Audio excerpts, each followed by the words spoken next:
Hello बच्चों, आइए दिए गए प्रश्न को समझते हैं। 1.5 सेंटीमीटर त्रिज्या वाली धातु के गोले को पिघलाकर 3 सेंटीमीटर ऊंचाई तथा 3.5 सेंटीमीटर त्रिज्या वाले छोटे छोटे शंकु बनाए जाते हैं, तो शंकुओं की संख्या ज्ञात करनी है। तो आइए इसकी मुख्य अवधारणा पर चर्चा करते हैं। मुख्य अवधारणा इस प्रश्न में क्या कह रहा है? 1.10 सेंटीमीटर त्रिज्या वाले धातु के गोले को पिघलाकर, तो यहाँ पे एक हमें 10.5 सेंटीमीटर त्रिज्या का एक वृत्त गोला दे रखा है, 10.5 सेंटीमीटर।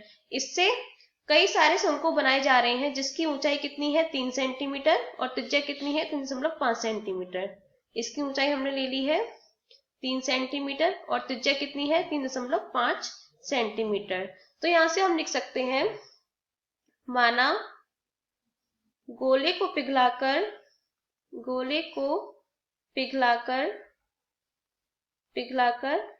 n शंकु बनाए जा सकते हैं। n शंकु बनाए जा सकते हैं। हमें दे क्या रखा है? गोले की त्रिज्या दे रखी है। गोले की त्रिज्या कितनी दे रखी है? r1। इसे r1 से प्रदर्शित करेंगे। r1 बराबर 10.5 सेंटीमीटर और शंकु की त्रिज्या दे रखी है।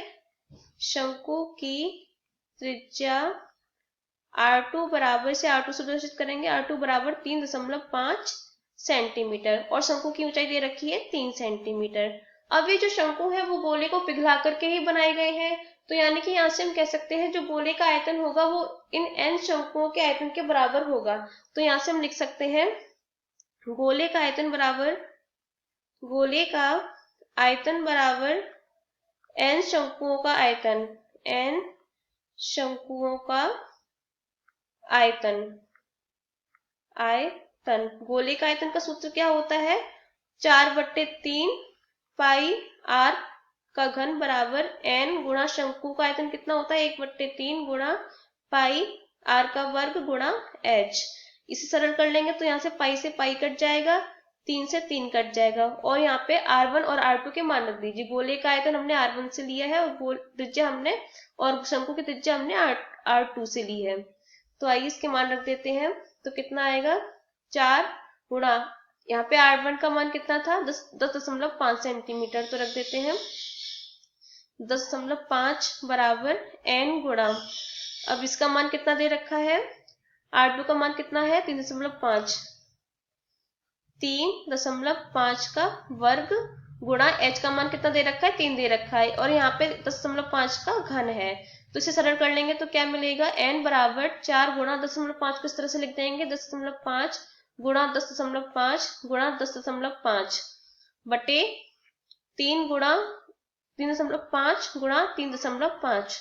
अब इसे सरल कर लेंगे तो 3.5 से 10.5 3 बार कट जाएगा, इससे भी ये 3 बार कट जाएगा और 3 से ये 3 बार कट जाएगा। तो कितना बचा? 4 तिया 12 गुणा 10.5। इन दोनों को गुणा कर देंगे तो कितना आ जाएगा? 126। तो यहाँ से n का मान कितना आ गया? 126। तो हम यहाँ से लिख सकते हैं, अतः गोले को पिघलाकर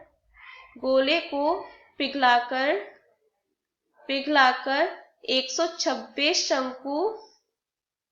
शंकु बनाए जा सकते हैं। अब इसमें देखिए 126 किस विकल्प में दे रखा है? 126 मान हमें बी विकल्प में दे रखा है, तो यहां से लिख सकते हैं, अतः विकल्प